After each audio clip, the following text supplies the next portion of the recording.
and welcome to the Fools and Sages podcast. I'm Boaz, and we are very excited today to welcome Larry Shapiro to the show.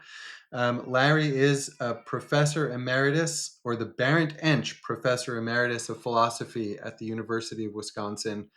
And he was kind enough to share a manuscript with us of a book he's working on. So we got a preview of what Larry's been thinking about. Before we dive into the meat of that, Larry, I wonder if you could introduce yourself, tell us a little bit about who you are and what you're interested in, and then we'll get started with the good stuff. Sure. Let me begin by just thanking the two of you for inviting me to your podcast. So, I am Larry Shapiro. I'm a professor of philosophy at the University of Wisconsin Madison, where I've been since moving from Philadelphia back in 1993. And I specialize in philosophy of mind, philosophy of psychology, cognitive science. I also have some interest in philosophy of religion. But lately, I've been thinking about topics concerning bigger questions, and that's what my book manuscript is focused on. Great. I just want to say we're very honored to have you come and talk with us. We've been thinking about these similar topics, and we spoke with your fellow Dr. Nadler, and I began with Dr. Nadler by saying that I felt that we were really brothers in arms, Hmm. and I feel that with you even maybe more so. Oh, Uh, well, that's flattering. I'll have to And let well, Steve we'll know get that we're closer. into why. And, Okay. but, for example, I am somebody who actually is a welder and a plumber, and I also was trained in philosophy with 3 years of Latin and 2 years of Greek and French and German and Euclid and, the whole shebang. Spent hours reading Aquinas and Herodotus and all these things that I had wished I was doing other things when I did. But to me, unlike to Marco Rubio, these 2 things are not polar at all, right? Like the in fact, the argument that I would make is that because I'm also was trained as a psychotherapist, and I'm also a painter, and I've done all these things. I'm a builder, but I would argue that I've done all of them as a practice of philosophy.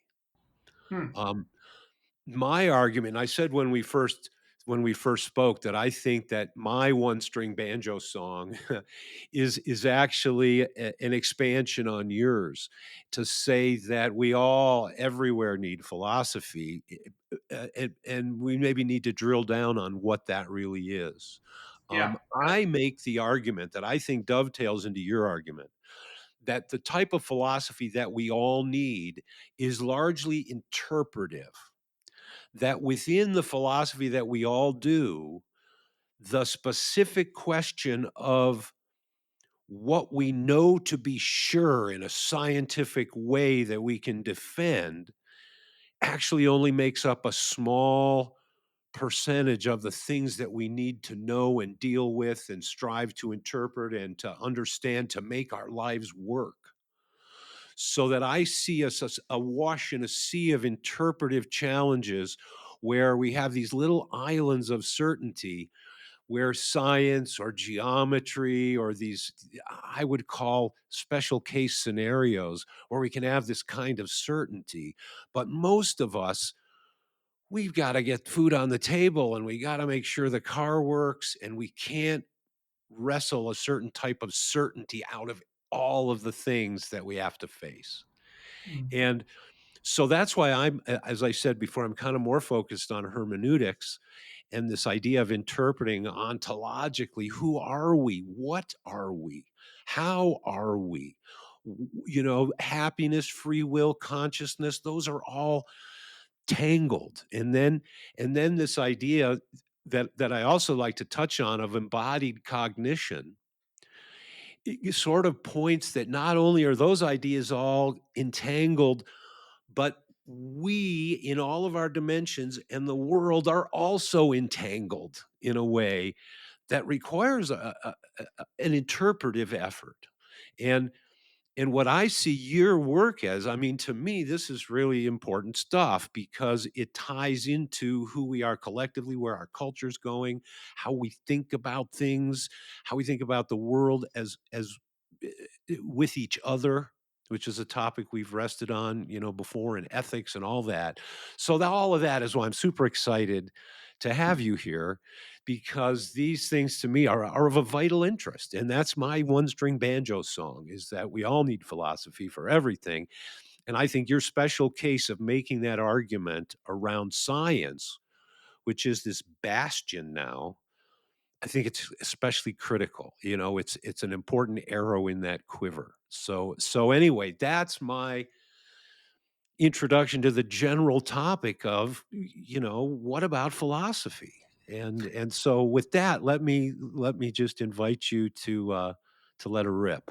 Yeah, well, let me say that I'm glad you see the importance in the project because lots of philosophical projects are so abstract that you try to articulate to someone why you think they're of value. And if the person with whom you're speaking is courteous, they'll just sort of nod their head as if they understand the importance of the project while thinking um, to themselves, I don't get it, or why is this person spending their time on this, or I can't believe in my case that the state of Wisconsin is paying this person to do this kind of stuff. But I'm hoping to convince an audience that's more skeptical than you are about philosophy's importance, that philosophy really matters. And it matters not just for plumbing questions like, is there a God? Or what is the meaning in life? Or how should we be virtuous? But it matters in everyday affairs. And this is an especially important point to make against a growing number of scientists who think that they're the authorities on these questions that have traditionally belonged to philosophers. Yeah, completely agree. Uh, it brings to mind the criticism that I think David Bentley Hart made in his relatively recent book, All Things Are Full of Gods, quoting Thales, the ancient Greek philosopher, maybe the first ancient Greek philosopher, maybe. And he refers to this sort of Cartesian scientific method as a method that has metastasized into a metaphysics. Hmm. And I kind of feel like that's at the root of where I feel like science has maybe missed the forest for the trees, in that our culture has taken such an imprint on that it's shown up on the other side as creating a world where a lot of people are suffering from a lack of meaning. See, one of my other hats is as a psychotherapist. I was trained as a psychotherapist. And there's plenty of evidence, hardcore scientific evidence, that human beings don't do well when they have a meaning deficiency. And given the change in religion, the change in cultural values, the hyper novelty of our times, meaning becomes critical just from a psychological standpoint, and people warding off despair. And so that's sort of my angle on, yeah, I mean, philosophy right now should be having a heyday. It Yeah. it it should really be in a renaissance of, here's why. If you didn't get it up until now, well, now you should start to smell the coffee. I'm happy to say that the philosophy major at Wisconsin is a thriving major. We have more majors now than we've had in a while. And it sort of reminds me back in the 1960s, philosophy majors were uh, very popular too, in response to all the shit going on in the world at that time.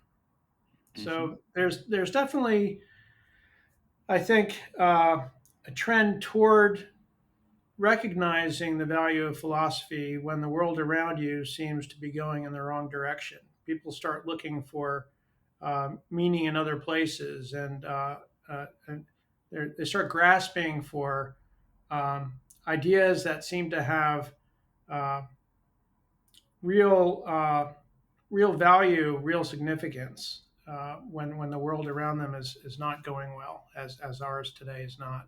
Larry, I wonder if to orient us, you could give our listeners a, a preview of the argument for why science needs philosophy as a kind of jumping off point for us. Yeah, sure. If you don't mind, I'd like to take a step back from that first and um, just introduce the motivation for the project that got me working and thinking about this stuff. The motivation came from reading. I I read popular presses like the New Yorker or the New York Times, and the New York Times especially has a section called Science Times.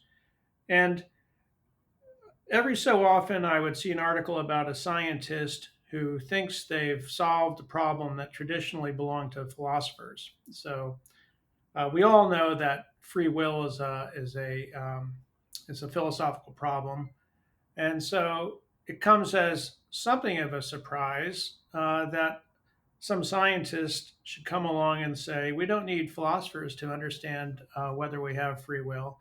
This is now a problem that scientists should be grappling with because philosophers have failed with their methods to make any headway on this. And Similarly, you see scientists saying that philosophy has nothing to offer uh, um, in our hope to understand what consciousness is, and the same with happiness. And happiness, consciousness, free will, these have all been problems that philosophers have worked on for millennia in some cases. And so now we have some scientists saying philosophers have done nothing but waste their time. I mean, it's very discouraging when you spend a good part of your life and time training in philosophy to be told that I've done or we've done nothing but waste our time, and now it's the scientists' turn to roll up their sleeves and provide the answers that philosophers that have sort of been beyond the philosopher's ability to comprehend. So it was a project taken up with the idea that I was going to try to convince these scientists that they're wrong about what philosophy has to contribute, and in fact, they can't make progress themselves without philosophical assistance. So that was the motivation for the project, and what I do in talking about these three particular topics. I could have talked about other topics, but my expertise lent itself more easily to happiness, consciousness, and free will. But in each case, I look at the science that these scientists are offering, which they think is putting us on the path to answering these questions. And I show how the science by itself can't answer these questions, or to the extent that the science is making progress on these questions, it's deeply informed by philosophy, whether they recognize that or not. This might be um, an aside, but these problems, when they're quote unquote answered by science, strike me as adaptive dilemmas, which is a phrase I recently learned that I love because these are slippery topics and many layered. Um, one thing that struck me in the manuscript that you shared is that I don't think you say this explicitly, but you kind of have a dual approach where you're saying how we ask questions is informed by philosophy, and why we ask the questions that we ask is also informed by philosophy.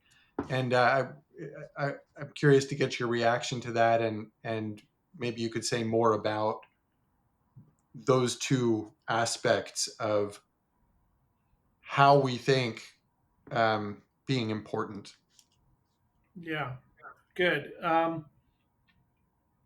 the question about how we think about an issue invites the idea that there's a kind of scientific method that is employed by scientists and a philosophical method that's employed by philosophers. And I want to push back a little bit. I mean, I hope to sort of get to a more refined answer to your question in a minute. But let me start by pushing back on this idea that there's a scientific method and a philosophical method. Uh, this is I this is kind of entrenched in our culture that there is such a thing as a scientific method. I remember when my girls were coming back from middle school, having learned about the scientific method, and I thought, okay, uh, I'm I'm not gonna I'm not gonna try to convince this middle school teacher that there's not a scientific method, but scientists approach problems um, uh, from an empirical perspective.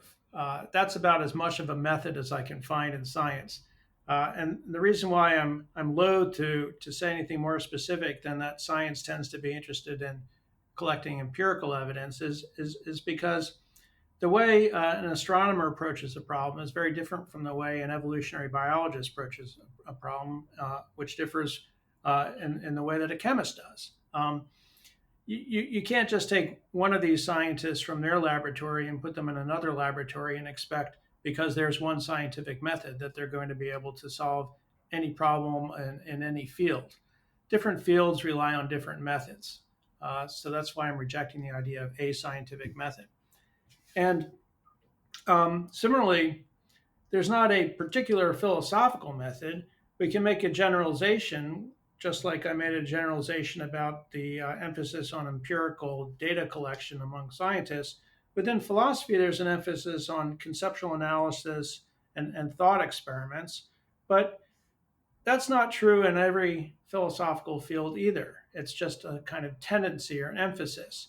And we might divide science from philosophy simply by pointing out that they emphasize different sorts of practices. But often, a philosopher will be doing something that can appear in a scientific journal because the scientific problem at hand is one that involves a lot of conceptual analysis. And often you'll see philosophers embracing scientific findings because they recognize that some philosophical questions benefit from understanding how the empirical world works. So there's a great deal of overlap between science and philosophy, I think, when both are done correctly. Now, uh, in the book, what I'm interested in doing is seeing how these scientists approach these questions. And sometimes they approach the questions, and at the same time that they're saying that philosophy is nothing of value, they don't even recognize that they're making philosophical assumptions or helping themselves to philosophical styles of reasoning. And so it's naive or worse, sometimes disingenuous, for these scientists to say the scientific method alone allows me to see an answer to this question that has perplexed philosophers for centuries, because they're helping themselves to philosophy when they're making their groundbreaking discoveries. And sweeping it under the carpet at the same time, typically.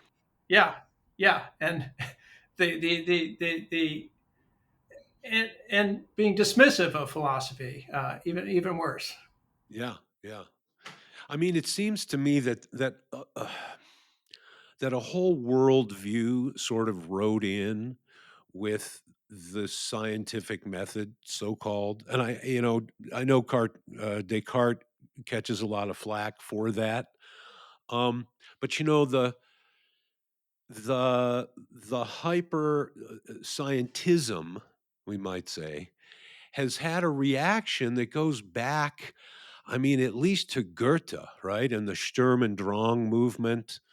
And like people have been saying wait a minute, the baby's going out with the bathwater for a while, sort of in reaction to the purely empirical worldview.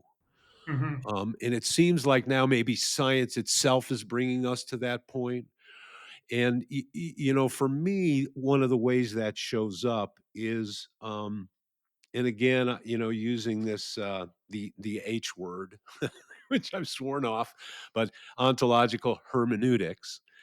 This idea that we have a cohesive picture of the whole, and every time we get a new part, we take that new part and we hold it up against that coherent picture. And so we're always kind of psychologically striving for coherence. And there's a fundamental uh, that base that we're holding everything up against to interpret is subjective. It's built on all of our world experience. And the scientific worldview says, "Oh, that's dirty." Like if it's not objective, it's got no value in the world of truth. But one philosopher was talking about one of his coffee mugs.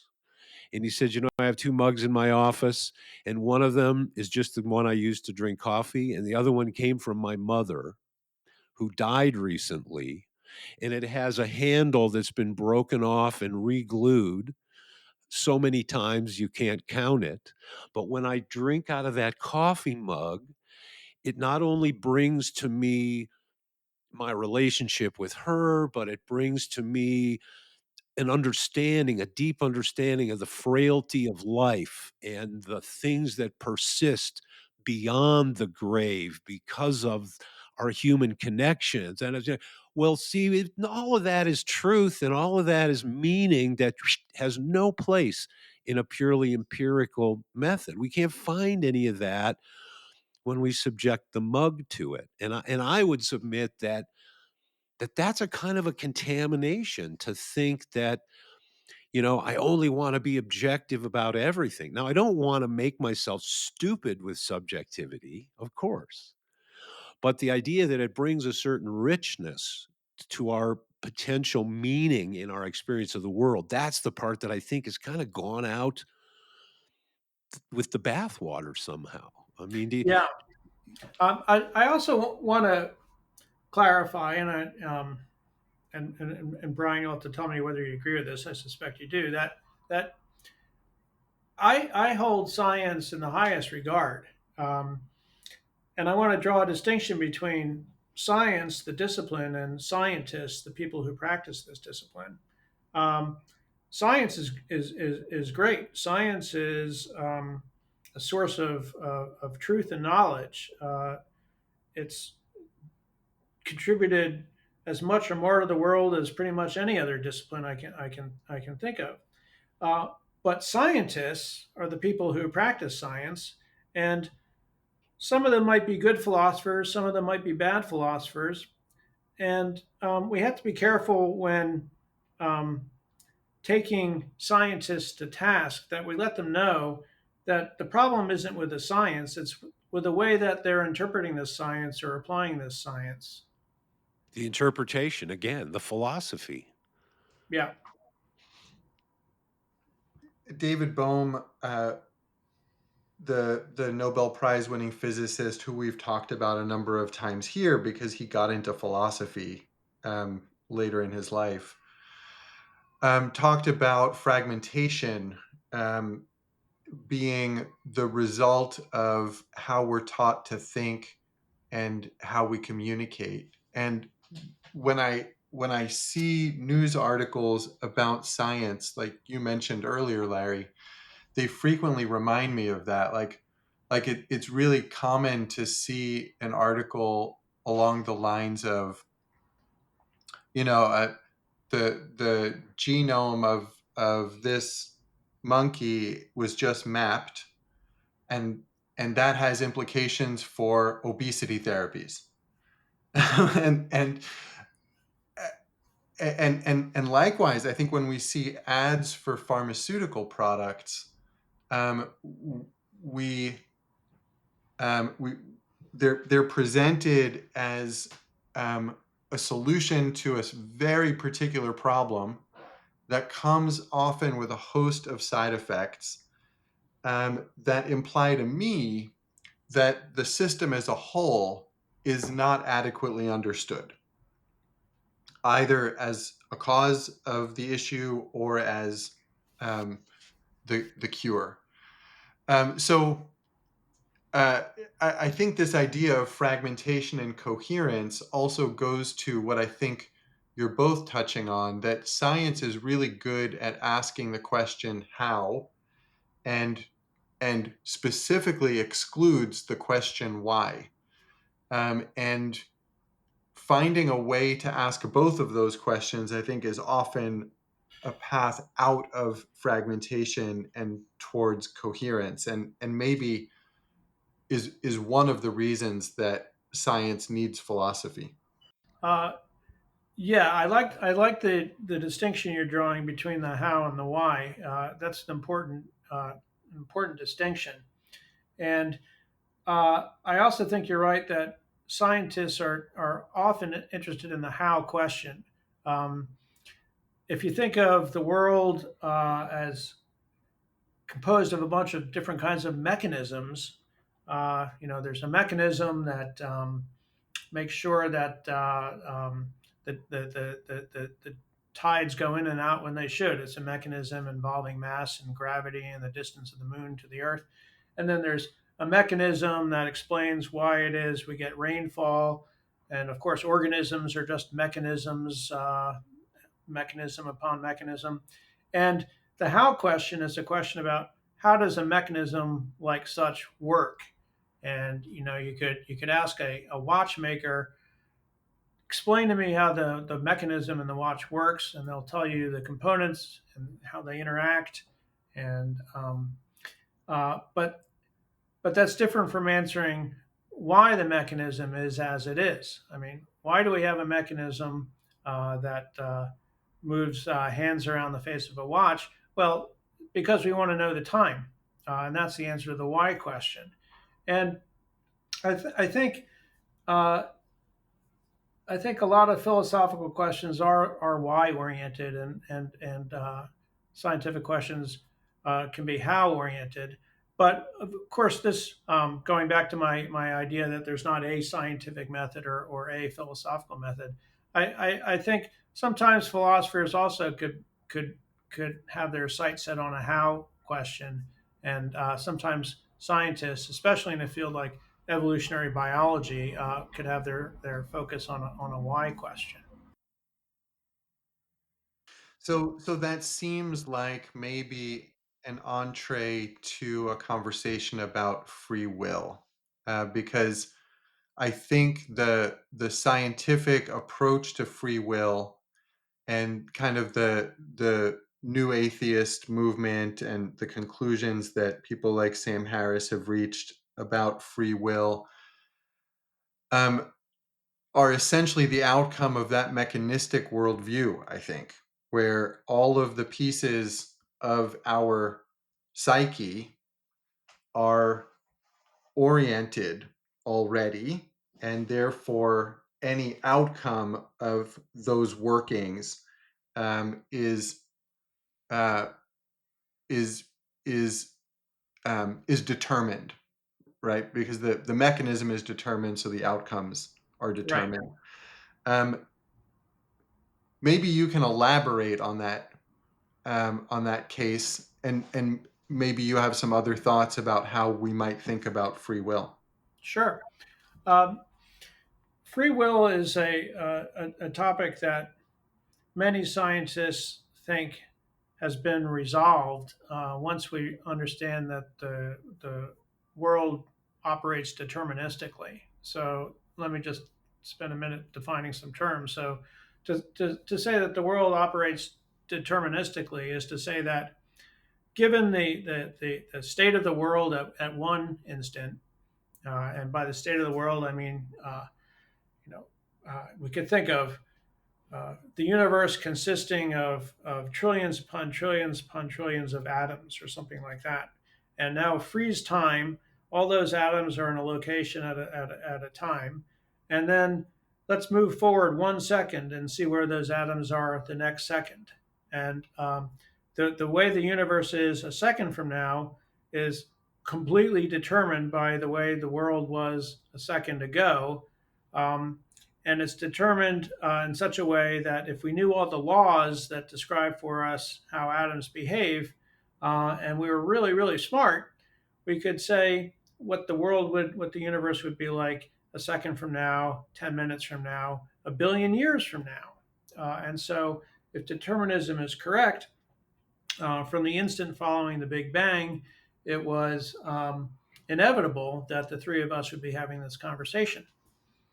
And so the scientists working on free will think let's grant the truth of determinism, which is something I'm okay granting, although it's not a conceptual truth. Determinism might be false, but let's grant that determinism is true. They think that's the end of the story that establishes that we don't have any free will. But this first notice requires a philosophical assumption about what the nature of free will is. They think free will requires that determinism be false, but they don't argue this. And philosophers spend a lot of time trying to figure out whether determinism is in fact in conflict with free will. And philosophers have developed conceptions of free will that make it compatible with determinism. And so it's just irritating to see these philosophers dismissing, these scientists dismissing philosophers when they haven't even taken the time to read, a chapter from an introduction book on free will. I can list examples of scientists who are seem completely ignorant of what philosophers have discovered about the nature of free will and just think, well, it follows from the truth of determinism that we lack free will. Can And, we and get into it- the weeds just a little bit and explain how determinism and free will can be compatible? I think that might be Yeah, useful. yeah. So, Compatibilism. yeah, yeah. So there's a view known as compatibilism.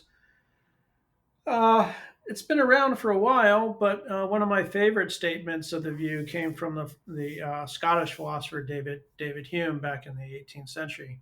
Um, but it's been updated. There's been important work on compatibilist conceptions of free will.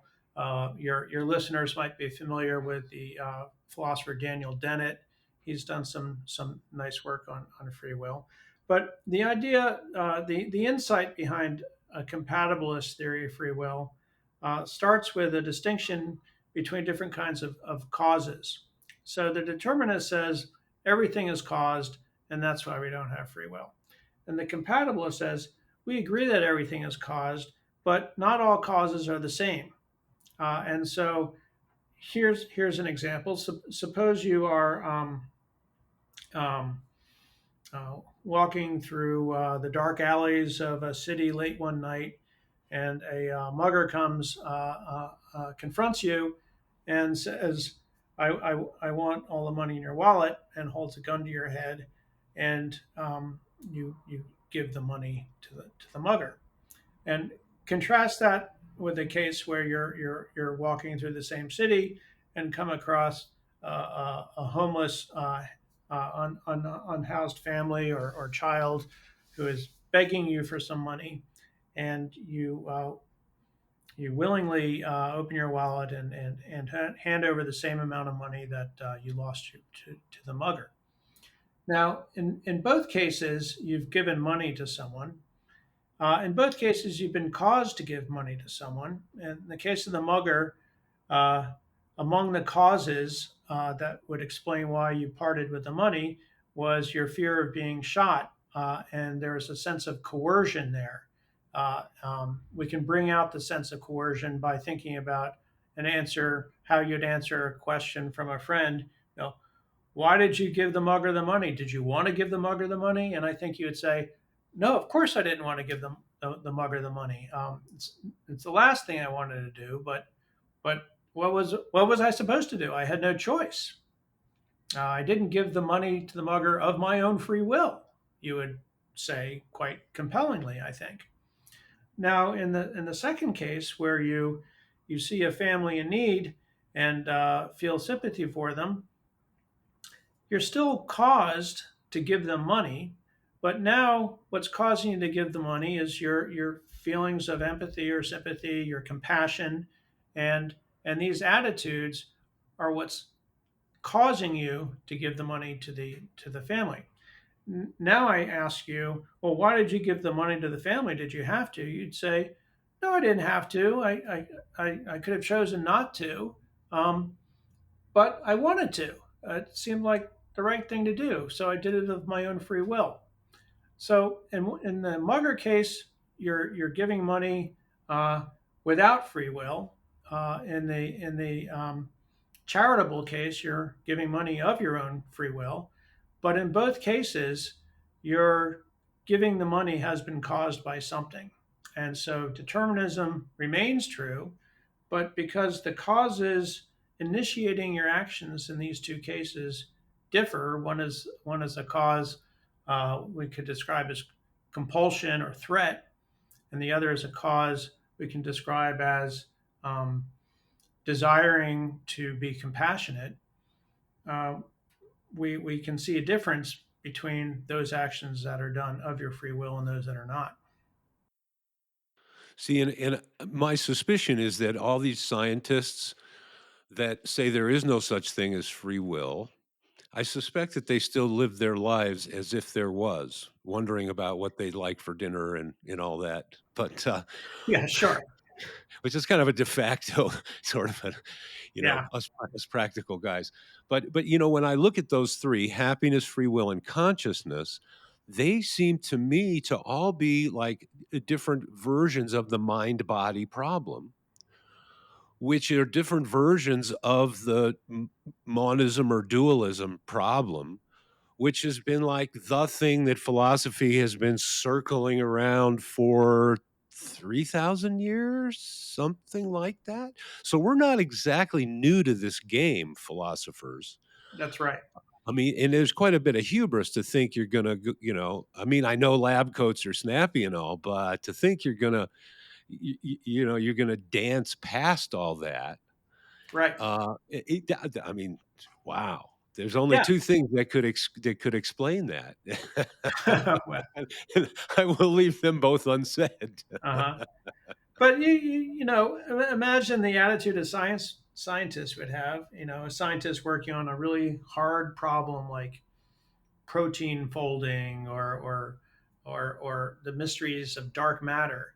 And you approach the scientist and you say, I have absolutely no scientific training at all, but here's where I think you ought to be going with this research. Uh, they would roll their eyes. That would Yeah, be the most kind thing they could do. yeah. I have a fun story about that. When I was a kid in college, I was riding in a train and I was sharing the car with this very old professor from a college back east.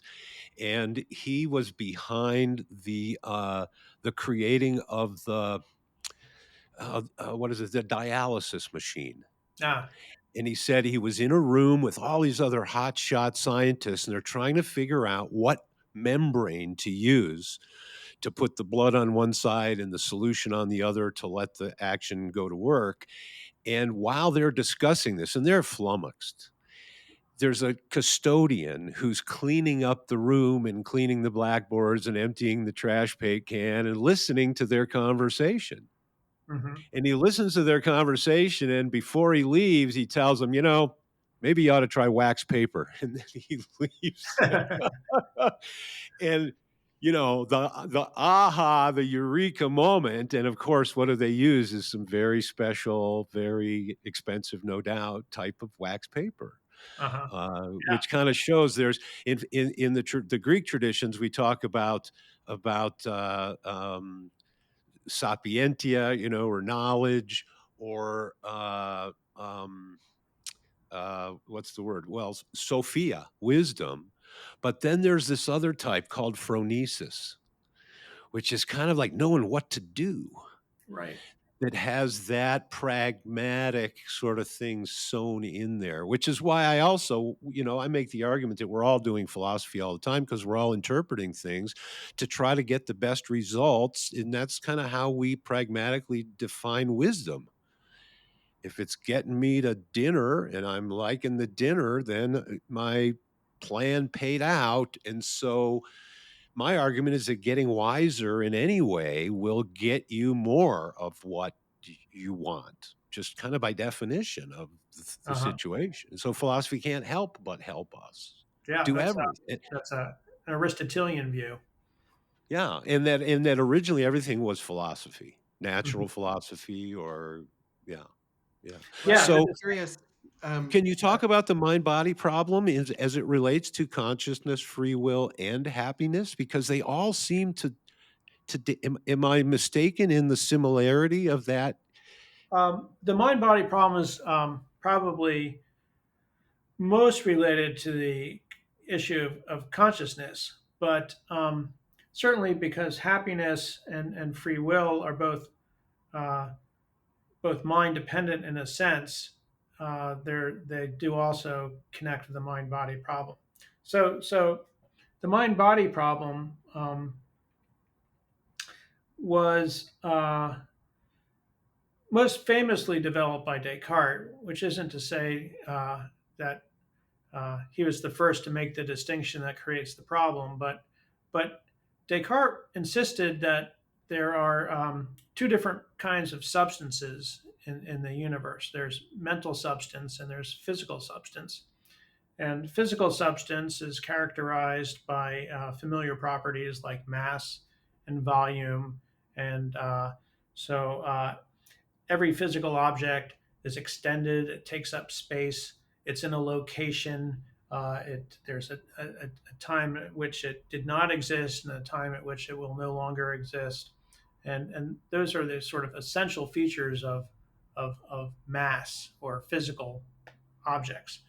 And then Descartes thought that minds lack those characteristics.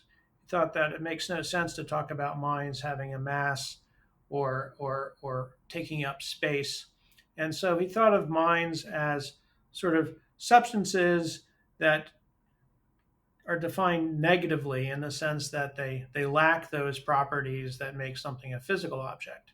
And so he drew a sharp boundary between minds, or what he would call souls, and bodies, which are physical. Now we get to the problem. The problem was forcefully raised by a correspondent of Descartes, the Princess Elizabeth of Bohemia. And she was corresponding with Descartes, and she said, I have difficulty understanding how, if minds are as you describe them and bodies are as you describe them, how the two could ever interact. And it's obvious, or it should be obvious, that minds and bodies do interact. We can test this easily ourselves. We can think the thought, let my arm rise, and your arm will rise. So there's your arm, which is a physical object with mass and volume, and it's being caused to do something by your mind. And likewise, you could wrap your knuckles sharply against a desktop, and that physical action will cause some mental activity, namely, you'll feel pain in your knuckles. Okay, so it's obvious that minds and bodies interact. And what Princess Elizabeth was curious about was how something with physical properties can interact with something that lacks physical properties. We tend to think of interactions, causal interactions, as involving something like the transfer of energy or something like that. So the classic model of one billiard ball hitting another billiard ball. Why does the first ball cause the second to move? Well, because the first ball has a certain mass and a velocity, and it's transferring energy to the second ball, causing it to move. But now here I am thinking a thought, let my arm rise, which is causing nervous activity and muscular activity. How does something that doesn't have any mass or volume get something with mass and volume to behave? Or in the other case, how can perturbations on my skeleton and muscles and nerves cause in me mental states like feelings of pain. And so Elizabeth raised this problem, and Descartes basically brushed it off. He had no good answer. And since then, this difficulty in understanding how minds and bodies could interact given their apparent differences has been known as the mind body problem. And this is especially acute in the discussion of consciousness because we think of consciousness as something, some subjective feelings or experiences. So, feelings of pain, feelings of happiness, sensations of blue when we look at the sky. These are all sorts of conscious phenomena. They belong in the mind if they belong anywhere. But we also think that the brain is somehow important for the possession of these conscious experiences. But how does the brain, this physical object, uh, which is basically a big battery transmitting electrical impulses from one cell to another cell, how does the brain get the mind to have these experiences? And so, philosophers and scientists who work on consciousness are confronted with this challenge of explaining how something physical, the brain, can produce something that seems non physical, conscious experiences. And we've juxtaposed those as the bottom uppers and the top downers. Okay. That right? That some people are saying we're coming from the bottom, we're taking all these pieces and we're building them up, and then somehow consciousness is going to come out of this either as an epiphenomenon or through some mechanism. And then Mhm. you have the others, dating back to Plotinus, maybe, saying that this is actually coming down as an emanation of mind. And Mhm. then the question would be, how does mind make a brain so that it can do the things that it needs a brain to do? Yeah, And that's a and good it question. and it sounds like now there's even a third option that says, well, you just can't think about it like that. Does that is that fair to Yeah, say? yeah. I think you can't think about it like that. Apparently, thinking about minds and bodies as different kinds of substances leads to this problem that can't be solved. So we have to start thinking about it in new ways, and uh, and the new ways are not going to be discovered by just collecting more evidence about how brains work, which is what scientists do.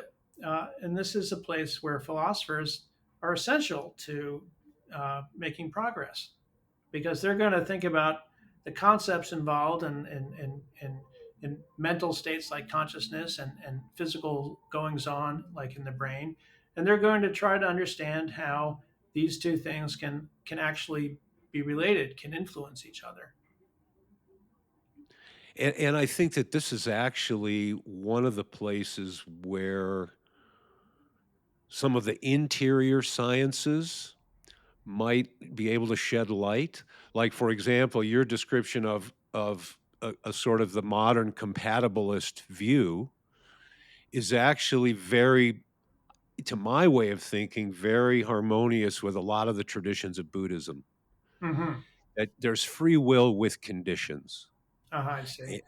And that their idea of dependent originations is exactly that idea that everything is contingent upon something else. And but that doesn't mean that within that we don't have free will, but we have karma.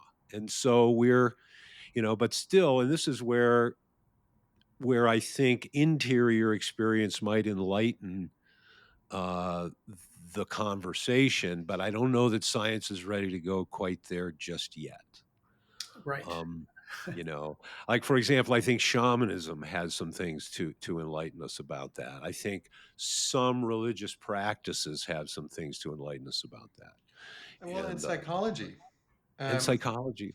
very much an internal practice. We were talking in our last episode about how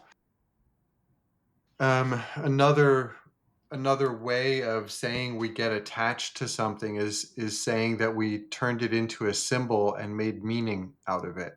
And well, that's a absolutely on the border of the religious and shamanic.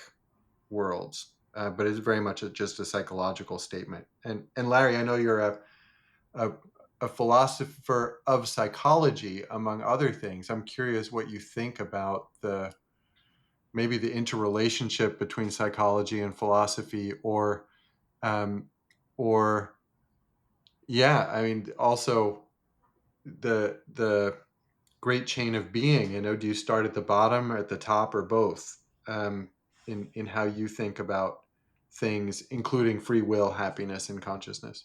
And Uh-huh. does embodied cognition shine some lights on that? Would be my. Okay, this is a broad range of questions here. Let me start with maybe a brief description about what I see my role as a philosopher of psychology. So there's a broader branch of philosophy of which philosophy of psychology is a species. The broader branch is philosophy of science, and it used to be about 100 years ago, uh, philosophy of science was enamored with physics, and it was as if physics were the only science that had enough integrity for philosophers to spend their time thinking about.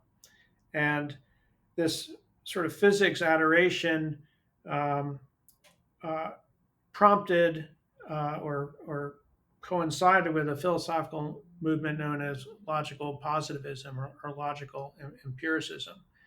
And the logical positivists, logical empiricists, had a very hard nosed scientific view of the world. They thought questions were of no value unless they could be sort of solved empirically.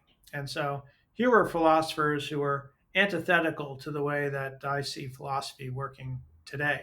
Uh, these were philosophers who would have been happy with the scientists that I'm wrestling with, who think that they can solve all these problems. These are philosophers who would dismiss a problem as nonsensical if it wasn't empirically tractable in some sort of way. But philosophy of science has moved on from that more austere conception of what philosophy should be doing, and we now find philosophers working on individual sciences. So I have a colleague who's a philosopher of biology. I have a colleague who's a philosopher of economics. I know philosophers of chemistry, and I'm a philosopher of psychology. And what that means is that I spend a lot of time reading psychology, meeting with psychologists and psychology departments, um, going to psychology lectures. And the sort of psychology I have in mind here is not it's not clinical psychology. We're not interested in um, therapy or patient treatment, but it's cognitive psychology, which is concerned with how how to understand what makes, say, perception possible, or language possible, or attention possible. So we think of cognitive scientists, think of psychology as um, consisting of various faculties like attention, perception, memory. And psychologists develop theories about these things. And it's the philosopher of psychology's job to look at these theories and to put them into a bigger context sometimes, to, uh, to point out conceptual confusions, to think about whether the data psychologists collect actually support the hypotheses that they make. So it's a very interactive, interdisciplinary field. A philosopher of science today has to know a fair bit of science, as well as having trained in the practice of philosophy. So I'm a philosopher of psychology. What I do is read and think about psychology and try to address questions that arise from the theories that psychologists are offering. Uh, embodied embodied cognition is a particular approach to understanding the sorts of questions that I was um, just listing, and it departs from the conception of cognitive psychology that has been sort of reigning for the past 50, maybe even 75 years, depending on how you think about the origin. And according to this conception, brains are like computers. And cognitive processes are basically computational processes. So, how does memory work? How does attention work? Is the question like, how does that word processor work? And to answer the question, how does that word processor work, you have to think about the algorithm involved and think about the sorts of representations and symbols involved in the algorithmic processes that produce word processing. And so many cognitive psychologists for a long time now, uh, Noam Chomsky included, if you're familiar with Noam Chomsky, um, thought that the way to understand how attention or perception works is to discover the algorithm by which the brain does the computations that creates as output perceptions or linguistic utterances. Embodied cognition rejects this computational picture. Uh, not it, it's let me just caution that embodied cognition is a fairly new field, and uh, it's harder to articulate founding principles in the way that you could for the computational approach that I just described. But there's a tendency among embodied cognition theorists to reject the idea that minds are algorithmic or mental capacities are algorithmic in nature, and the thought is that uh, my brains do a lot less than people thought they did, because brains are just a part of the body and they work in conjunction with the body. And so, if we want to look at how mental processing occurs, we have to think of interactions between the brain, the body, and the environment. And the interactions themselves are what produce psychological capacities rather than running algorithmic programs on a brain. That's the tangle that I was referring to. Ah, I see. That we have this idea that we're separate somehow, but we're all tangled up with everything, Yeah, you yeah, know? we are. And I was trained as uh, psychotherapist in the Wilhelm Reich tradition. He was a body psychotherapist. And so they're very tuned into the fact that forms of cognition are happening through all your body segments is the way that they refer to it. Hmm, And to me, because I was also trained in East Asian martial arts and particularly the internal arts traditions, Tai Chi Chuan, Xingyi Bagua, uh, going back to the Huangdi Neijing, the Yellow Emperor's internal classic, they propose a solution to the mind body problem. And their solution is chi, is that third component, which I've seen translated as a type of biosentience. hmm, But Wilhelm Reich sort of reintroduced that idea with his concept of orgone. Now, he had a million other problems, but in the process of learning how to do Reichian therapy and having it done on you, you become aware of the fact that energy moves different ways in your body in different ways. So, for example, one of the first things they did to me was a certain breathing, and then they pressed on my muscles right underneath my eyes. And in less than 5 minutes, I flash back to being a very little kid and something wants to make me cry. Something's making me want to cry, but big boys don't cry.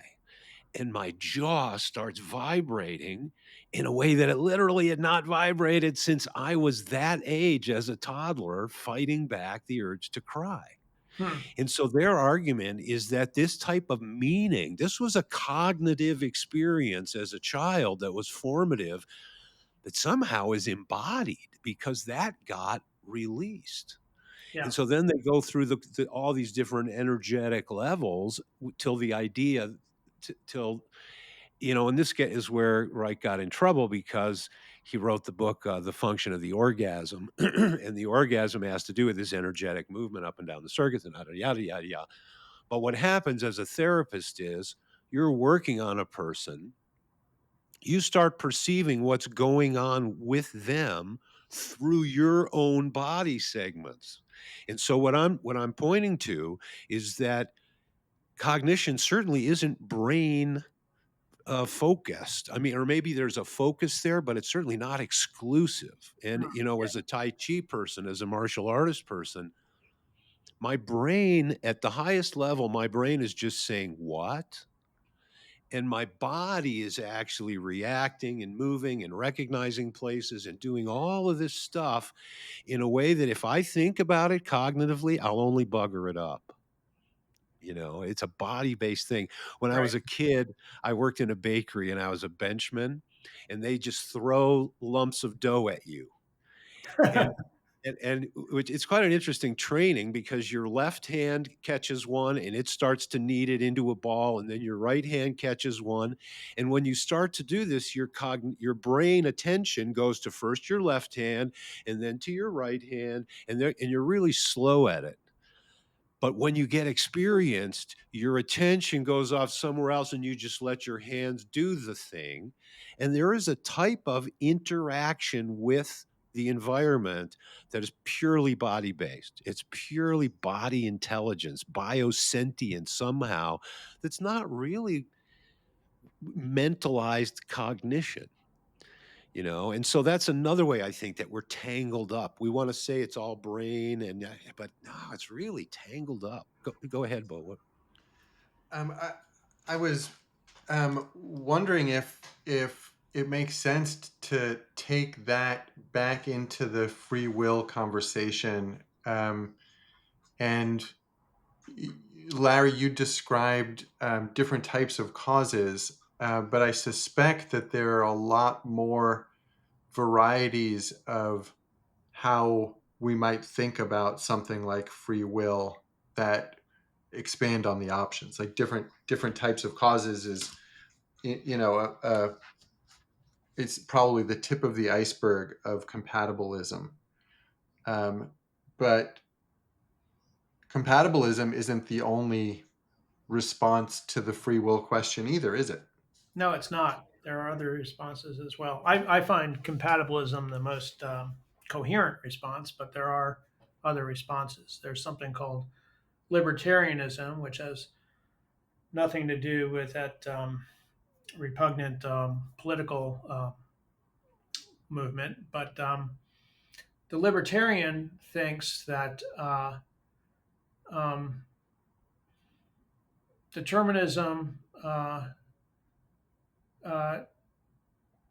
somehow leaves out of its grasp minds.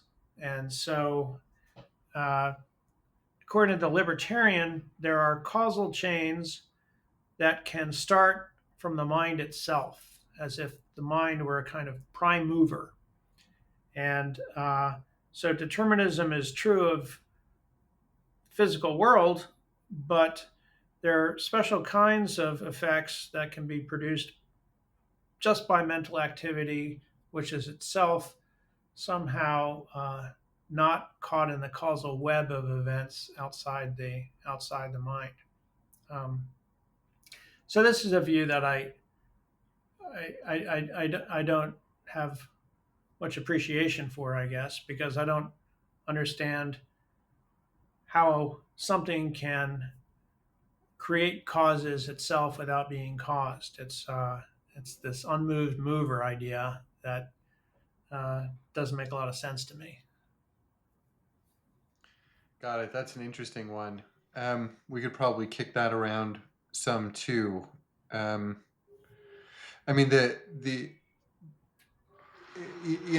think maybe the the prime mover question also exists at the beginning of determinism. Also, like, Mhm. how did all this determinism come about? Right. So, I think one way I've heard that um, at least superficially reconciled is that both individual mind and universal mind have this prime mover quality or are in interrelationship with one another, whether individual minds are fragments of universal mind or whatever. Those are definitely not scientific questions. Yes, that's true. Yeah, that sounds like analytic idealism, actually. Um, Yeah, So should we talk a little bit about consciousness then? Um, and we talked about the mind body problem as like one element of why science alone might have a hard time explaining what consciousness is and how it comes about. And I think there's more there. sure. the hard problem, maybe. Yeah, let's talk about that. So the hard problem is a label that the contemporary philosopher David Chalmers gave to um, it's a problem that's very similar to what I've been calling the mind body problem. Um, what Chalmers was wondering was how does the brain produce or produces actually loaded because that makes it sound like it's causing. But what does the brain do in virtue of which we could put it that way, in virtue of which we have conscious experiences? And he calls this the hard problem because he thinks that there are many problems in psychology that are not hard, which isn't really to say that they're easy, but they're not hard in that way. So for instance, we might want to know what the function of sleep is. Why do people spend a third of their lives unconscious or asleep? And there are scientists working hard to understand what the function of sleep is. And we don't yet have a definite solution to this question, but it doesn't seem like there's any sort of conceptual impossibility to answering this question about the function of sleep. It looks like more research of the same kind that's been going on for the last couple of decades will eventually lead us to a clearer idea about why sleep is important. But the hard problem doesn't seem like more research of the kind we've been doing the last couple of decades is going to shed light on how it is that brains doing what they do result in conscious experiences. And this is because, as I was describing Descartes' distinction between mind and body, this is because conscious experiences seem so unlike the sorts of physical things that we know about in the world. They seem so unlike it because they're purely subjective experiences. The philosopher Thomas Nagel, who is still regarded as um, an important figure in the theory and in the literature on consciousness, as a result of a paper he wrote back in the 1970s called "What Is It Like to Be a Bat?" Um, Thomas Nagel pointed out that there's this subjective feature of conscious experience that seems to make it immune to scientific investigation. And he thought this, and he worked out this idea by asking people to imagine what it's like to be a bat. And he chose bats because bats are very different from human beings. Bats navigate through their world using little blasts of sound, which reflects off objects and returns to the bat's ears. And using these sonar blasts, bats are able to navigate through the world with every bit as much precision as we are using our eyes. So now, what is it like to be a bat? Nagel thought we can study bat physiology all we want, get the best brains working on bat brains that we can get, and we'd still never have an idea of what it would be like to be a bat. And that's because experience is completely subjective. Scientific methods uh, tend to be objective. That is, they're intersubjective. When a scientist is interested in measuring the temperature of a sample of liquid, they can stick a thermometer in the sample of liquid. They could see what the thermometer says. All the other scientists in the room can look at that thermometer and see what it says. And they can all agree the thermometer says this. But when I look into a bat's brain, all I see is its brain. I don't see what it's like to be a bat. And so these subjective experiences that are the hallmark of conscious experiences seem outside scientific bounds. There's no intersubjective way to access the conscious experiences of bats. So it seems like there's something really hard about studying conscious experiences and something really difficult about understanding what brains do that bring about these sorts of experiences. Another way to think about this is to point out what are sometimes called the neural correlates of consciousness. So you might put a subject in some kind of brain scanning machine, an fMRI, and you might notice where blood activity is highest when the subjects are experiencing an itch or looking at a patch of red. And so you say, aha, that part of the brain is making red experiences. That part of the brain is making itch experiences. But now, if we look at those parts of the brains, it's hard. It, it makes no sense, or we're unable to say why brain activity like this kind results in an itch and brain activity of that kind results in an experience of red. Why isn't it the If other way around? if in fact it does result from it, and it isn't just a correlate to a third thing that we don't have a Yeah, machine to measure. there could be a common cause that results in the correlation of this brain activity and this experience. So that's the hard problem. It seems like consciousness is not like anything else that scientists study because of its intrinsic subjectivity. And then the question philosophers start tossing around is, well, what is it about consciousness that makes it so unique? What might shed light on its nature? And some of them work with scientists trying to develop various answers. But for the most part, scientists listen to philosophers raising these problems and they say, these are good questions, but we're not really going to care about them. And so, one way that philosophy contributes to science now is to present a kind of challenge. The philosopher who is characterizing these hard problems, describing these hard problems, is within his or her rights to say, here's a question that, if never answered, will prevent us from having a good theory of consciousness. So they throw the gauntlet down. They say to the scientists, I've just described a hard problem. I want to know why this area of the brain results in an itch and not a sensation of red. Unless you can answer that question for me, you don't have a complete theory of consciousness. And scientists haven't answered that question. They have no idea how to answer that question. Yeah.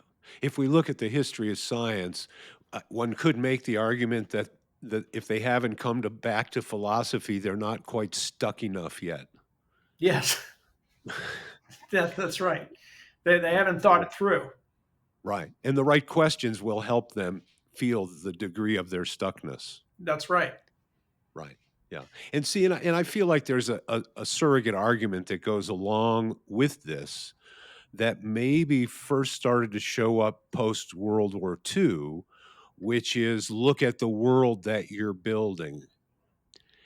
And are there assumptions that are coming out of this Weltanschauung, your world perspective, that's tied up in these scientific assumptions that's actually generating some of the things that are not so positive? I mean, do you think that's a leap, or do you see a trail there? I see a trail. I think you're on the right path. Yeah. Okay. And do you think that maybe today's hyper novelty is emphasizing or amplifying all of that? It's like we're not going to go away. We're just going to dial up our volume. Uh, uh, Probably. Probably. Yeah. Yeah. Yeah. Were you thinking of something, Bo, that you wanted to? I wanted to hear more about what it looks like for a philosopher of science to introduce the questions that might move the boat in the water, and you all sit around a, a boardroom table and with a whiteboard and try to figure out which questions Gonna fix their wagon. advance us? Well, some of the questions have been around forever. Well, for as long as philosophers have been thinking. And if Brian's right, then people have been doing philosophy forever. So they've been around for a long time. So we can draw on the history of philosophy to look at to understand certain questions and understand certain answers. And we know from successes and failures in the history of philosophy that some answers are going to be better than others. So here's a bad answer to the mind body problem. This was the answer that uh, Gottfried Wilhelm Leibniz gave in the 17th century. Leibniz thought there was a pre established harmony between the physical realm and the mental realm. So Leibniz embraced Descartes' distinction between minds and bodies. And then we have the question, why is it when I form the desire to raise my arm, my arm rises? And why is it when I wrap my knuckles on the desktop, I feel pain in my knuckles? And Leibniz's answer was, well, there's no real interaction between minds and bodies there, but God is perfect, and God pre-established things so that at the instant you form the desire to raise your arm would rise. And at the instant you wrap your knuckles on the table, you'd feel pain. So, on Leibniz's view, it's as if if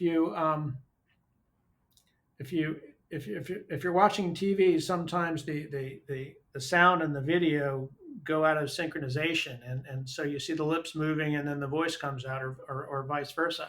So you can imagine if God weren't perfect, there might be some slippage sometimes, and you might feel pain in your knuckles and then find yourselves wrapping the desk, or you might feel your arm rising and then form the desire to raise your arm. As But we get we don't older, have that worry because God's perfect. Yeah. I Or we mean, as might we see get the same older, black cat twice. Yeah, right, yeah. glitch in the matrix is where I thought you were going.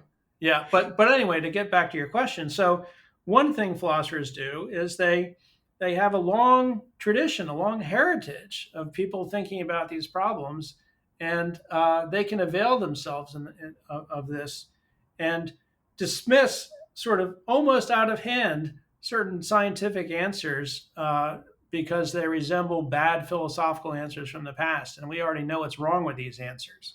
Uh, and philosophers also can interact with scientists. This is what I've done, and this is what many of the philosophers I discuss in my manuscript do. They interact with philosophers, and they learn from interact with scientists, and they learn from scientists what they're doing and how they're doing it. And because these philosophers are typically good thinkers, they can offer insightful criticisms or raise questions like the hard problem raises that pushes the scientists to think about their work from a new orientation.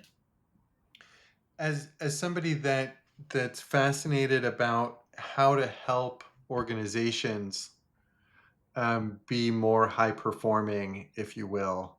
I'm very curious about what the organizational structure looks like that brings scientists and philosophers together in this way to collaborate.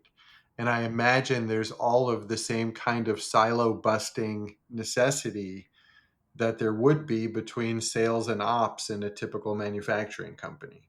Hmm. Um, so there are conferences now that promote scientific and philosophical interaction. There's a conference that's been running since the late 90s that brings scientists and philosophers interested in consciousness together. And this has forged some interdisciplinary correspondences, some bonds. Dave Chalmers has been a big figure in this.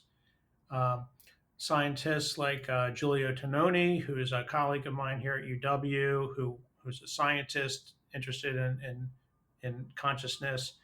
He's also a figure who he often brings philosophers into his lab to speak. So there are scientists who have more patient, tolerant ears are willing to listen to philosophers. It's not always clear to me that they're doing more than paying lip service to their interest in philosophy, but some of them are. Um, there are opportunities that universities create to encourage interaction between scientists and philosophers. So there are sometimes certificate programs that develop courses of study in which students are required to take courses in both philosophy and a particular science. So there are these strategies that I think have become more prominent in the last couple decades and are good. I think they're they're actually cultivating the kinds of interdisciplinary research that solution to these big questions are going to require. So, in a related 30,000-foot question, Mhm. um, looking at the history of philosophy, I kind of feel like philosophy and science as a subcategory of philosophy and the idea of figuring everything out is sort of is like a litmus for the progress of the human culture and understanding through history. And I'm wondering, do you, from your seat, do you see anything like a phenomenology of spirit going on here in the Hegelian sense? Is there a story? Is there progress? Are we going somewhere? Are we just going around in circles? Do you think we're in a particular chapter where certain revelations or realizations will be particularly relevant? Anything around that? Like what's going to happen? Spoiler alert, folks. Yeah, If you want to wait and see, you'll want to tune out now. But yeah. like that. Well, right. So some people think that we're just moving in circles and we're chasing our own tails. But I actually am. I think I'm more optimistic than that. I think science continues to make important discoveries, and philosophers. It's harder to measure progress in philosophy than it is in science, but philosophers continue to produce interesting theories and ideas, and I see no reason why we can't make genuine progress on these big questions that I'm interested in discussing in the manuscript. I think, you know, uh, we're coming much closer to a richer understanding of what happiness is, say, than we've had in a long time. And I think the science of consciousness has now advanced to the extent that philosophers can begin to look at this science and understand how how to approach the hard problem in ways different from ways they might have thought about a decade or two ago. Are there cultural dimensions to that thought? Like when you just look out the window at the world around you and you say, "Oh my God, what's going on?" Is there a philosophical story running through history that you contextualize that with? Um, that's a hard question, and I think I'd have to think about that harder. I'm not prepared to just throw an answer out there. I think. Okay, we'll have you back. Okay. Yeah. Or that might be another book. Yeah. It might be another book. Should we not just conclude that happiness is an outcome of gut biome health? Well, I'm sure some people would be happy with that answer, but Depends on their gut biome. yeah, it also depends on what you mean by happiness. It's just why you need philosophers around. Say more. Get get old enough and a good poop is happiness. Yeah, right. Uh, so scientists have been studying happiness for a while now. They're interested in, say, what we can do to increase happiness. So the government is also interested in questions like this. There are these happiness surveys that always show the Scandinavian countries to be the happiest in the world.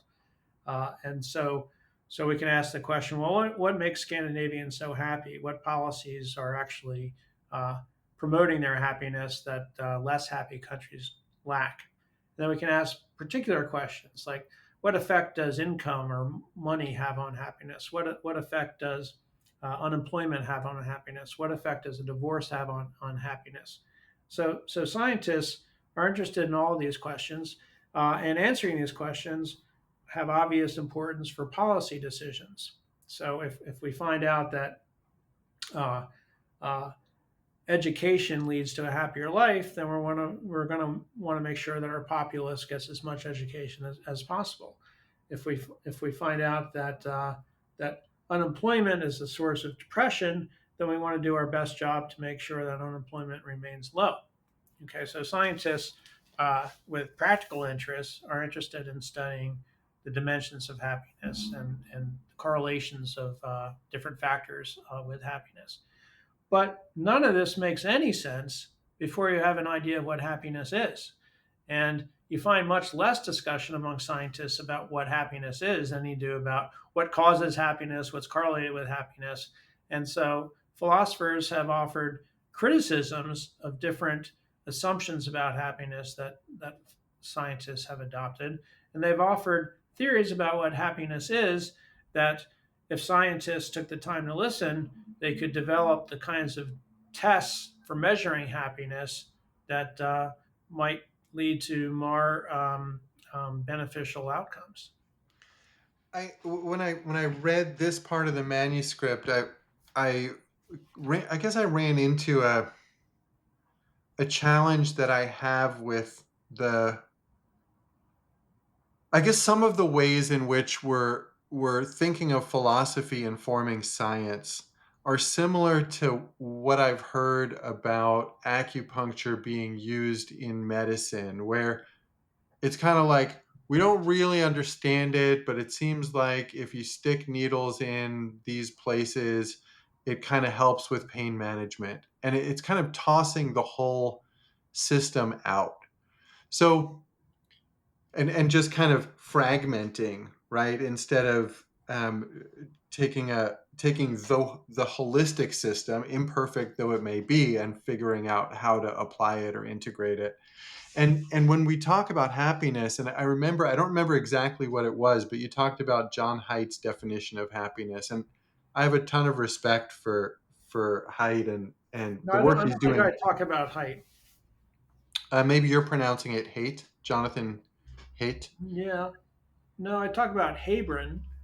Okay, well, maybe I'm misremembering, or maybe I read somebody else's manuscript over the Yeah, last few or weeks. Yeah. or maybe I don't remember Um, what I wrote.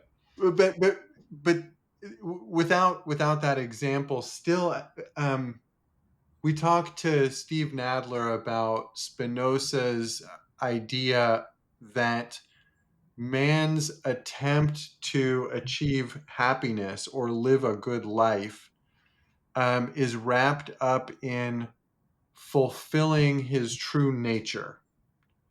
And I wonder if any definition short of that kind of gravity, it doesn't have to be that definition, but when it's more like um, uh, can be reduced to something measurable or something that can be empirically wrangled with, that Mhm. we lose its meaning.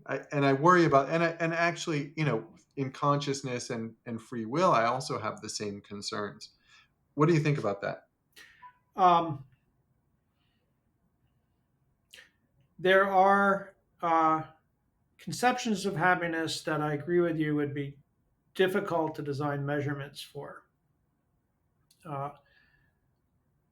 but we have to wonder whether those are the right conceptions of happiness to begin with. So it sounds like Spinoza. I don't know much about Spinoza, but it sounds like Spinoza's conception of happiness isn't that different from Aristotle's, who thought that happiness requires living to your human potential.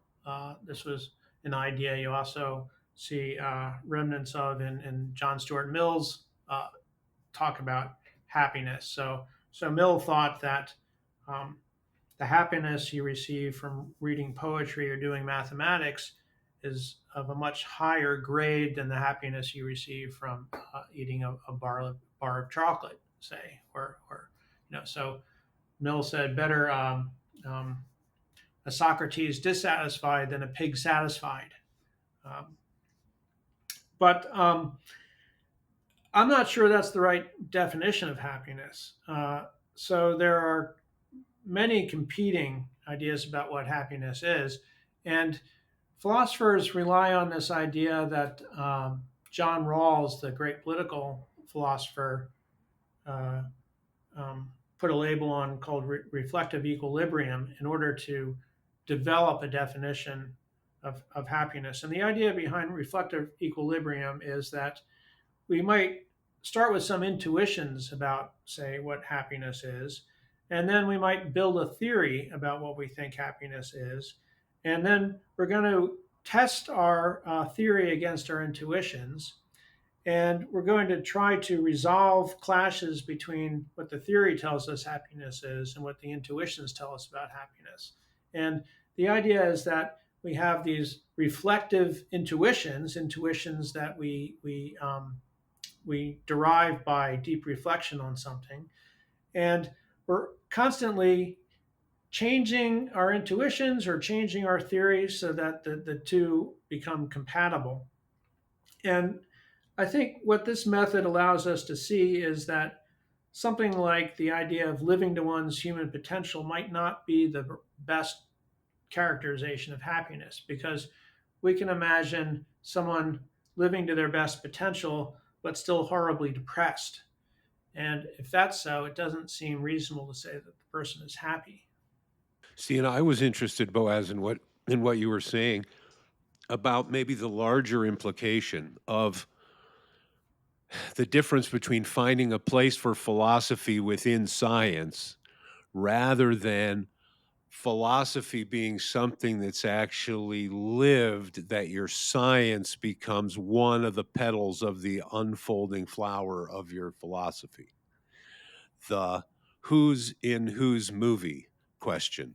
Because I believe that the only movie there really is philosophy, either well done or not done at all, which is still an answer to the question. Even if you don't answer it, that's an answer. And science is maybe one of the chapters within that. But to me, the idea that philosophy needs to serve science is bass backwards. Science should be serving philosophy. If our knowledge doesn't serve our wisdom, then we're just going to become really well-informed idiots. So that's what I thought was part of the implication of what you were saying, Boaz. And I'm interested in your idea about that, because I mean, I could see working in and saying, well, you really need science, you really need philosophy as just the preamble to, I'd like to know how many, if these scientists, I want to know how happy they are before I want to know about their research on happiness. And this is coming from, one of the things we didn't mention is we both worked with South American shamans that were ayahuasqueros, which is like understanding consciousness through a very specific method of consciousness. And the questions of, am I happy or not? Am I able to exert my will or not? These are things that are kind of answered from a whole inside question. But that's why trying to understand like how a human is organized, you live your philosophy, whether you know it or not. And so, your science is going to be informed by your philosophy. The odds are just that it's been unconscious and you haven't really given due diligence to the whole thing. And I think that's kind of your argument a little bit. Yeah, I'd be a bit reticent about some of the things you said, I think. So I don't think philosophy is everything. I think it makes sense to draw disciplinary boundaries sometimes. Um, when I'm doing mathematics, I'm not doing philosophy. Uh, some mathematics some mathematicians wonder about whether, say, numbers are real things and what that means. And Right. here, philosophers have lots to say because they Sure. understand Sure. the metaphysical issues around questions like that. But if I'm just, you know, doing mathematics or studying uh, organic compounds, uh, it's not clear that philosophy plays much of a role at all. See, I would argue that philosophy was the premise that caused you to ask the question based on an interpretation that made that question relevant. And then when you get your answer, you've got to do philosophy again to interpret it. Like our favorite answer to the question of life, the world, and everything came out to be 42. Right? And, According you to know, Douglas and Adams, yeah, yeah, and that's one of the things I love about that is because I don't think anything happens without interpretation setting it up yeah, and interpretation reintroducing it back into the life flow. And so when I say philosophy, I mean in the broadest okay, sense of interpreting your reality and getting what you want out of it, okay, yeah. yeah, And when I say science should serve that, that's what I really mean yeah, is that it should be getting us to a better life. yeah, And this was part of the thing that David Bohm, here he believed in science, he wanted to help the world, he wanted to make things better, and then he fell in with Oppenheimer and they made the atomic bomb. And then he's going, "Wait a minute." And that was what pushed him in the philosophy direction, mm, coming to the idea that if we're going to have a better life, it's gonna be through mind and not through just the manipulation of stuff. Or it'll And be I think through scientists wisdom forget that. more than knowledge, to your earlier More point. exactly, exactly. And so that's my little barb into the scientism movement, because I think we are badly in need of critiques of that as a worldview, not as just a question about do we get the right answers to the questions that we ask. yeah. I wanna know if we're asking the right questions, and I wanna know when we get the answer to those questions, what are we gonna do with them? And, are flowers gonna grow or only black pumpkins? It's kind of Like a metaphysical stand that you're taking, Brian, which is that not only you, but everybody um, is continuously making meaning and even being completely unconscious about that process and taking no critical role in it. One is still making meaning, or even by making a lack of meaning, one is still making meaning. And so that kind of undergirds all of the choices that we make, whether it's to do mathematics or how to do mathematics, etc. Right? Um, so I don't know, Larry, if that resonates with you. I'm guessing that you're kind of like being disciplined about separation of disciplines is more in line with your metaphysics. I Mhm. think, but I'm curious to hear more. Well, I think the world can be described at lots of different levels. So we could talk about the quantum world. We can talk about the molecular world. We could talk about the economic world. And when we do that, we're interested in uh, studying phenomena like transactions and trade. We can talk about the psychological world. When we do that, we're talking about uh, beliefs and desires and how they cause behavior. And we can talk about the biological world when we're talking about collections of cells and the operations of organs or organelles. So there's a sense in which everything is the same. Everything is just a bunch of quarks. But there's also a sense in which there's a lot of different things in the world. And you don't see these differences without the kind of apparatus that that that makes them conspicuous or obvious. And so biologists take one perspective on the world. They think, in addition to all these quarks and molecules, they're also biological organisms. and chemists take a different perspective on the world. Um, so, despite the fact that, in a sense, all there are atoms in the void, there's another sense in which, because these atoms uh, interact in certain ways, collect in certain ways, we've got lots of other things in the world that we can only see from certain perspectives. And so I'm just making a plea here for maintaining different perspectives so that we can locate different objects, different kinds of objects.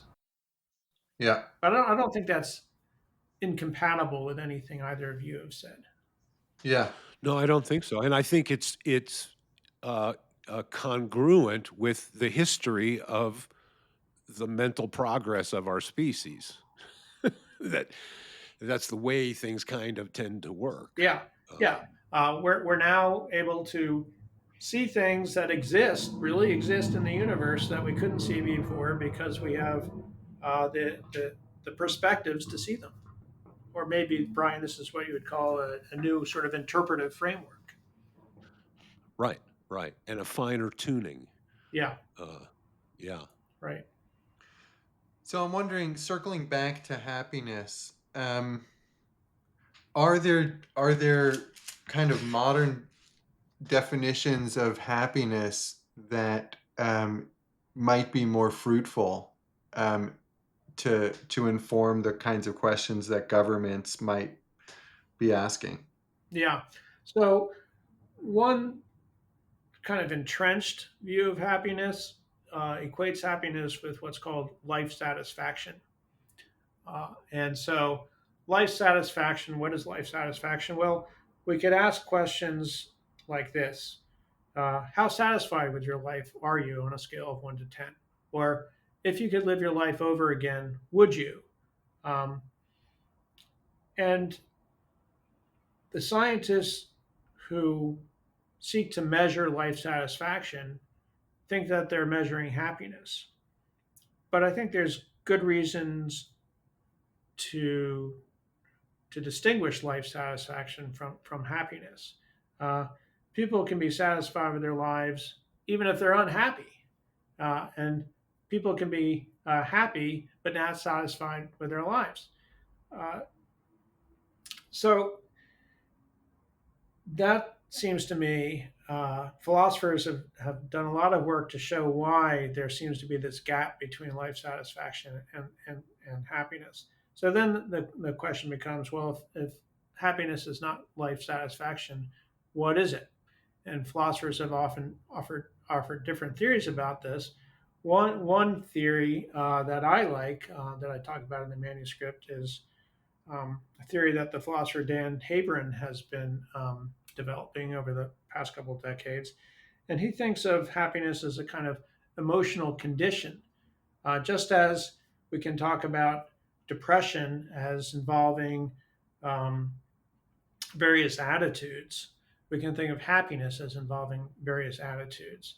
And it might be harder to measure than life satisfaction, but Habron has actually collaborated with scientists with the aim toward developing a measure of happiness as he understands the term. And these types of philosophical assumptions really do form how we operate in the world. You know, when I was reading your section on happiness, I realized that in the times that I've worked with people, counseling them, I've never once considered my job being to help them be happier. Huh. I always sort of had a picture that happiness was the natural condition of everything when it unfolds according to the the entelechy, to use the Aristotelian term. And so I always sort of saw my job kind of like a farmer. Maybe there's some weeds to move, maybe there's a little deficiency of water or of nutrient, but this is a thing that kind of has its own uh, nature, that I'm more of a bonsaiist, you know, working with something that has its own dynamic within it. Hmm. Dylan Thomas's green fuse that drives the nature. Um, and that really it's kind of an undoing, and maybe this is a Zen sort of a thought, just get out of the way, get out of the way, and looking at removing obstructions, and that maybe happiness is a natural state when the obstructions are removed. But my feeling is that one of the big obstructions is not having access to meaning, and that's absolutely related to your philosophy, your worldview.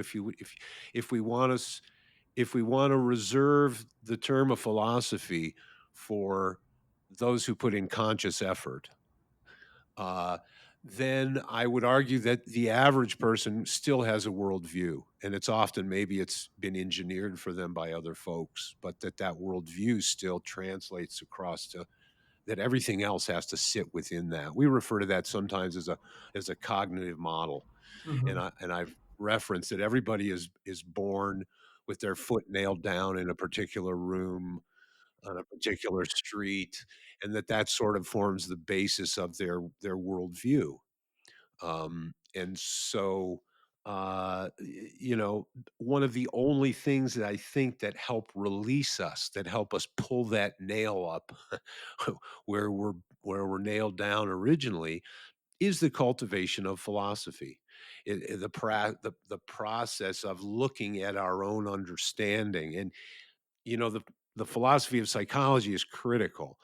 Uh, a biologist, a molecular biologist, is not going to get very far if they don't really know how to work the microscope. And an astronomer has to be a pretty good expert at running a telescope, or he's not going to get real far. Hmm. And so, for a philosopher, you are the telescope, you are the microscope.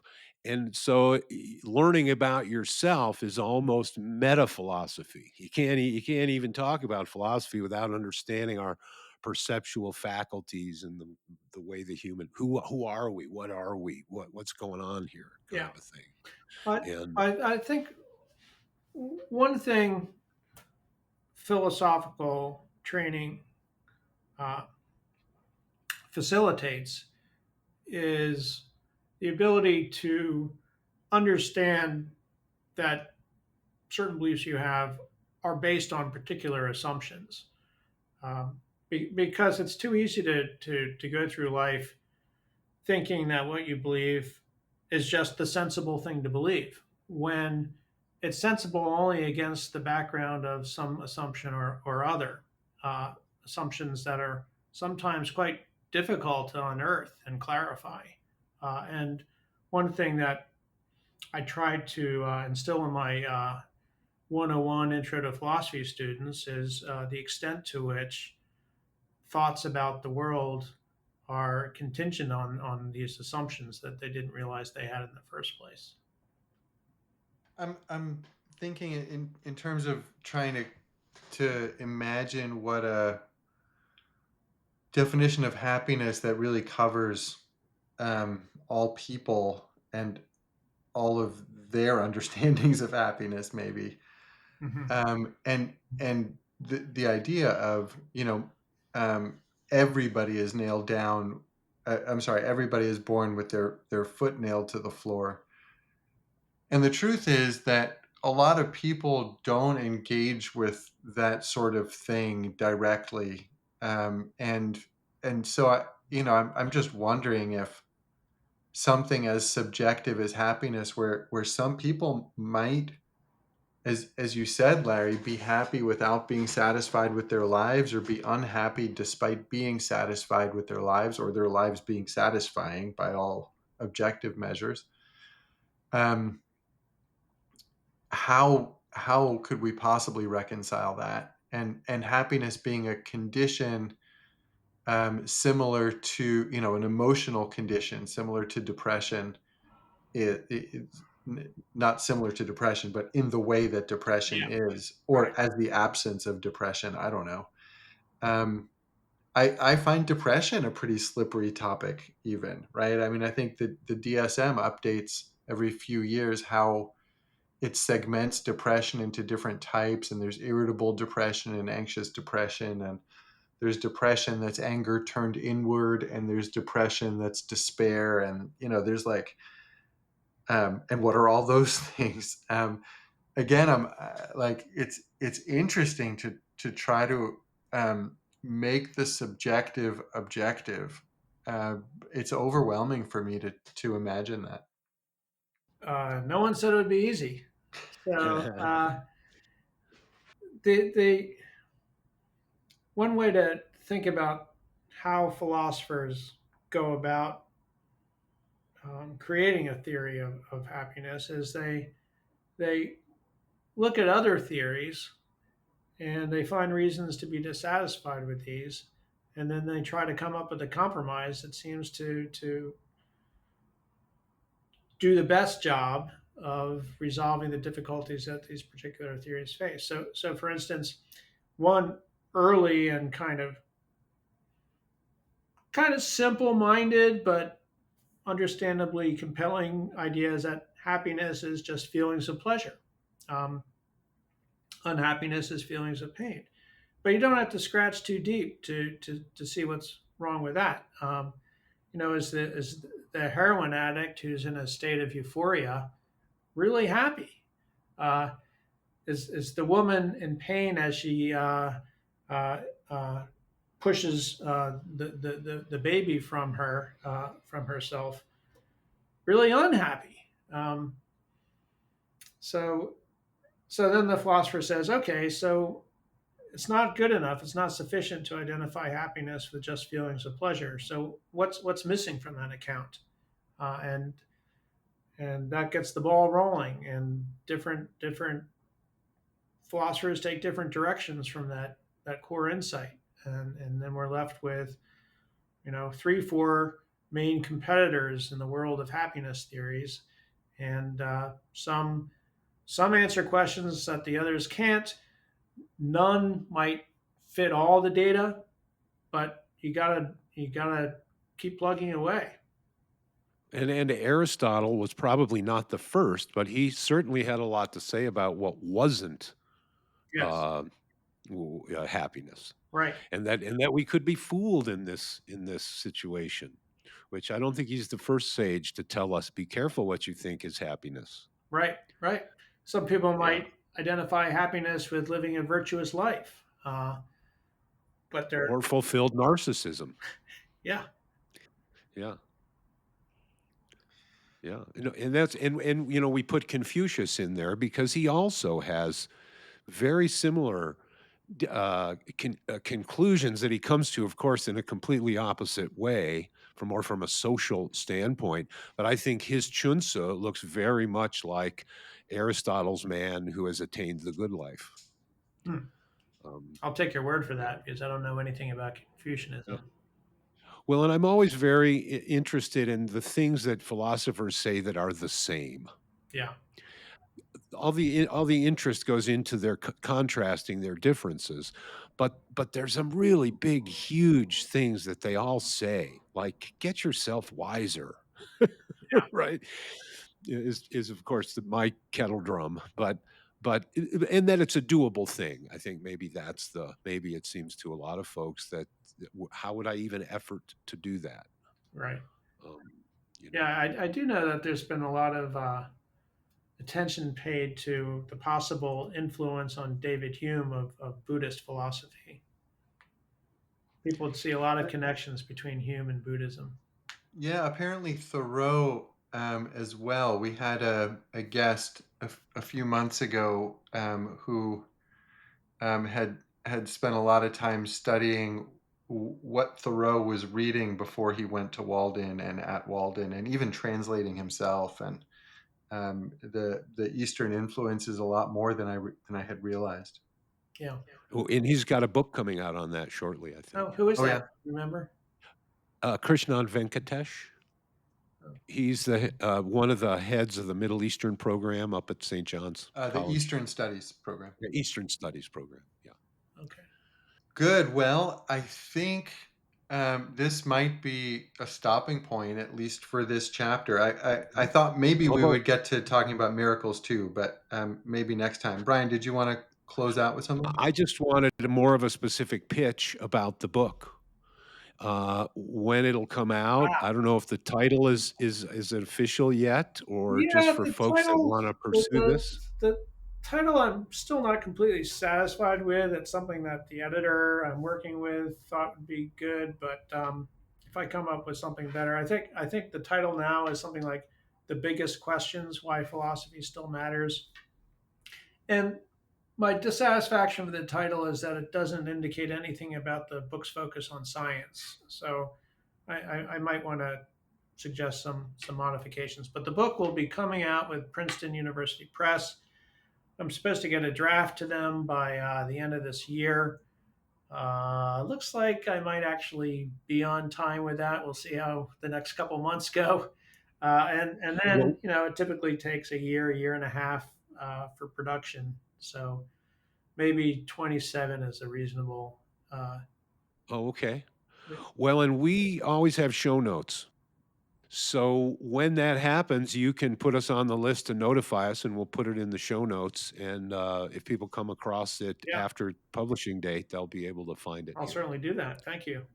So, yeah, that'll be great. Okay. Um, Good. any other last words for our listeners of Uh, encouragement or well, I encourage all your listeners to pick up some introduction to philosophy books and just see why it's such an exciting discipline, such an exciting field of study, and develop an appreciation for the breadth of issues that philosophers cover. It's always a disappointment to me when, well, no longer, because there are no longer any bookstores. But I used to walk into bookstores and go to the philosophy section and see all these books on things like crystals, and I thought, crystals, come on, that's got nothing to do with philosophy. So I think philosophy has been a source of ridicule, in part because the people who market philosophy don't know what philosophy is. I would agree, and we need it more than ever. Yeah, Yeah. Well, yeah, that's what we're trying to do here, at least in part, is um, have these conversations like we used to have sitting in Brian's living room out in the public square, and have uh, really interesting folks like you join us and um, make us that much wiser. It was a real pleasure, Larry. I really enjoyed our conversation today. I sure did. It was a fast 2 hours. Very much so. Very Yeah, much so. And, you know, we trust at some point we may be able to have you back. Sure. Yeah, Um, I'm not going to say no. you know, yeah, we're you know, constantly there are perennial themes that rise up with the show, and so, I think you're well situated to have a illuminating perspective, Great. and, we really appreciate your time. Well, I appreciate your thoughtful questions. Thanks very much. awesome. Thank you, Larry.